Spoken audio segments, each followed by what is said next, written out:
नहीं नहीं नहीं नहीं बॉस, नहीं, मैं राजा नहीं हूं, राजा बनना भी नहीं चाहता हूं। मैं राजा के अगेंस्ट हूं, कॉन्सेप्ट के अगेंस्ट हूं।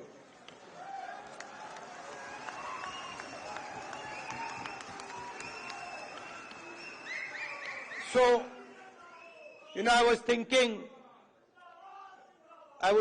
what to say to you, the legal fraternity, and something came to mind. You know, as a politician, largest chunk of our job is meeting other politicians. And when you meet a politician, as many of you must have done, he will spend a lot of time talking about peripheral issues, half an hour, 45 minutes, and then eventually, right before he's ready to leave, he'll come to the point. You know, so it's quite frustrating for me. This is the difference between me and my sister. She has much more patience on this front, so she'll listen, you know, for half an hour, 45 minutes. And I'm thinking, okay, listen, you've come here to tell me something. You know, cut out the suspense. Tell me why you've come. And this sometimes comes as a shock to us politicians. Because also there's another thing going on. They also need the world to know that the meeting was 1 hour long or 2 hours long. Now, you're exactly the opposite. So, your time is expensive, unlike ours. So you come in and you instantly say what you have to say. And then on the other end of the spectrum is Dr. Singhvi, who is, you know, I've also dealt with a lot of lawyers, but he is like a laser beam. He will get to the point instantly, and he will cut exactly to what the issue is. And I've got, I don't know, I've lost count, but I think somewhere around 30, 32 cases. And so I discuss, you know, these cases with him. And it's very refreshing because it's literally, Dr. Singhvi, what do you think? And in 30 seconds, he's told me the entire, everything I need to understand has been delivered to me in 30 seconds.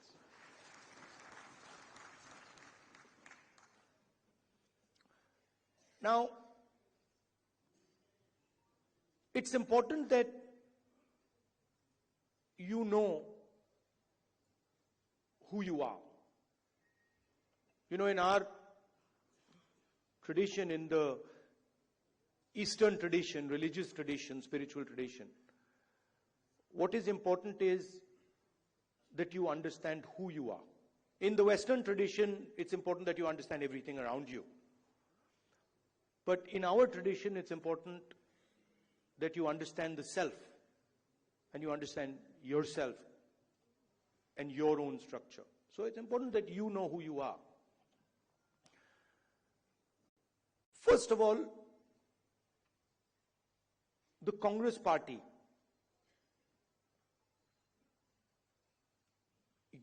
you're the people who started the Congress party. So the Congress party was essentially lawyers, right? And Singhvi, no, and you need to be reminded of this because, and I'm not just talking to you, I'm talking to every lawyer in this country. We would not have got freedom. We would not have got freedom if the lawyers of this country had not fought for freedom. All this talk about constitution, this would not be here if it had not been for lawyers. You mentioned, Singhvi mentioned Gandhi ji, Nehru ji, Patel ji, Ambedkar, Those were the top 5 people. But if you actually look at the Congress party in those days, there were other people, thousands and thousands of other lawyers who were operating at a lower level. So it was, the freedom movement was actually fought in large measure legally. Right? So you are the people who are the backbone, and you are all the people who envisioned this constitution. If you had asked, if you had asked people who did not understand the law to frame this, it would be impossible. Right? So it was lawyers, it was the legal mind, it was the legal fraternity that built this entire architecture. And why am I telling you this? Because it is the architecture that you built that is being destroyed today. And it is being systematically unraveled on every front. Some visible in front of our face, and others hidden. I've been speaking recently about the election system. And I always had a suspicion that there was something wrong. Right from 2014, I had a suspicion that there's something wrong, something does not add up. In fact, I'll even go further. I had a suspicion in the Gujarat Assembly elections already. Okay? This ability to win sweeping victories. Congress party doesn't get a single seat in Rajasthan, doesn't get a single seat in Madhya Pradesh, doesn't get a single seat in Gujarat. This was surprising to me.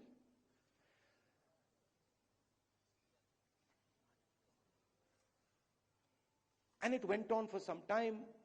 There was a conversation, but I could never speak because there was no proof. So whenever we spoke, people said, well, where's the proof? And then something happened in Maharashtra, where in the Vidhan Sabha we won the election, hands down.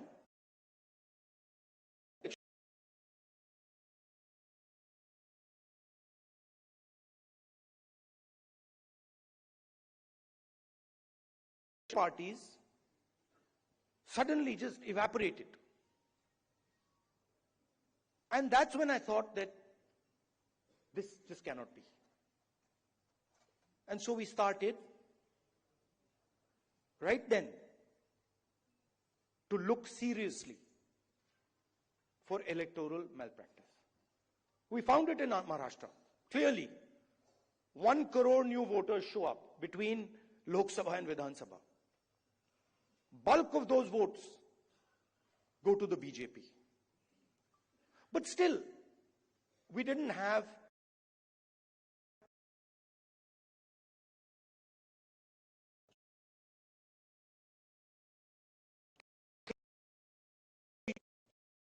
my allies would say to me, yes,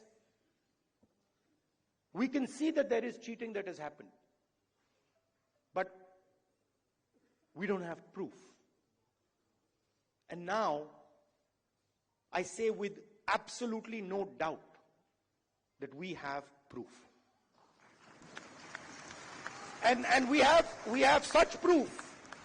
We have such proof that will show the whole country that the institution of the Election Commission does not exist. That it has disappeared. It has taken us 6 months. 6 months of non-stop work to find this proof. Why? Because the Election Commission does not give us electronic versions of the voter list. it gives us paper versions, and you'll be shocked to know, as I was, that when they give booth-wise paper versions of the voting list, that document cannot be scanned, it cannot be copied. Meaning you put it into a scanner, nothing comes out. Why would the Election Commission scan protect, copy protect the voter list? Now, you'll be shocked at the amount of detail we've gone into. And you will see, with no doubt, zero doubt, how a Lok Sabha election is stolen.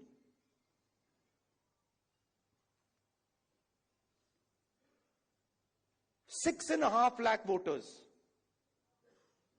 vote, and 1.5 lakh of those voters are fake.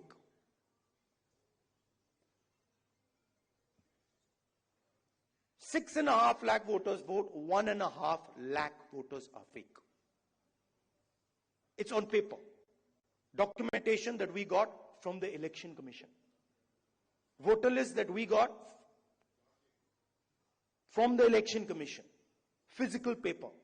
Where we went comparing photograph by photograph by photograph, name by name by name. 6.5 lakh people. Comparing one photograph to 6.5 lakh other photographs.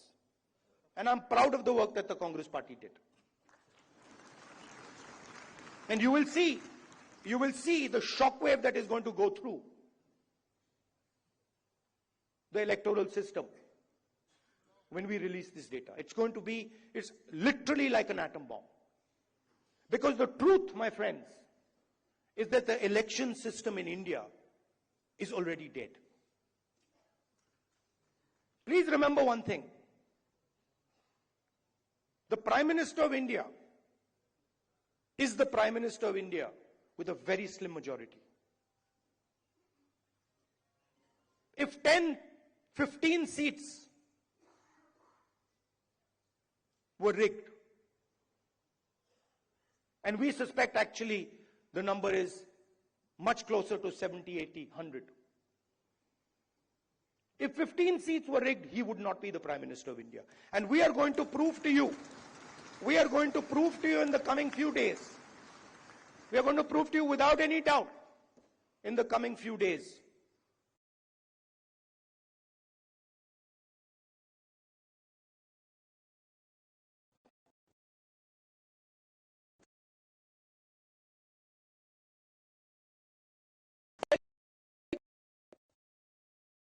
that the institution that holds this, that protects this,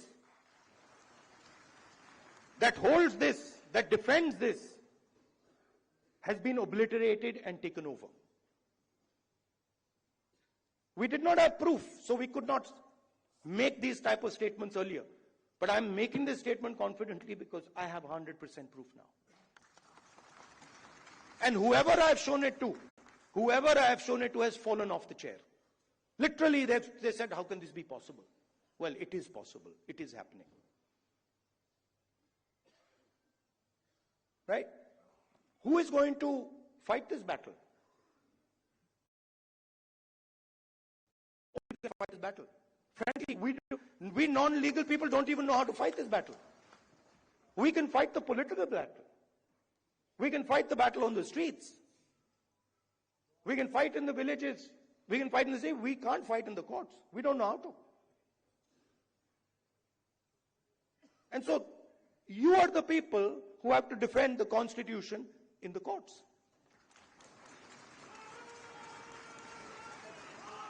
You know, I had a document. We had a document.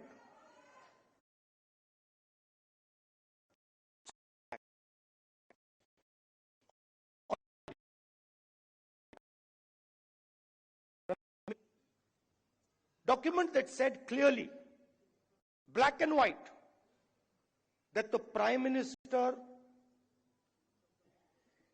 office and the NSA have interfered in the Rafale deal and damaged the Rafale deal. This document itself would have brought down any government in any country of the world.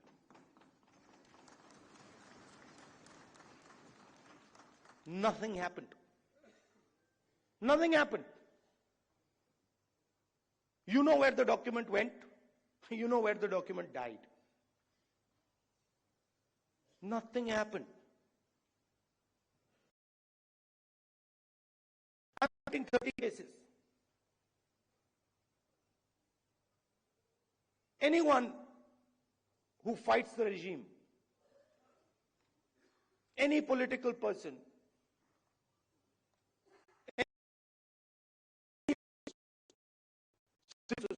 knows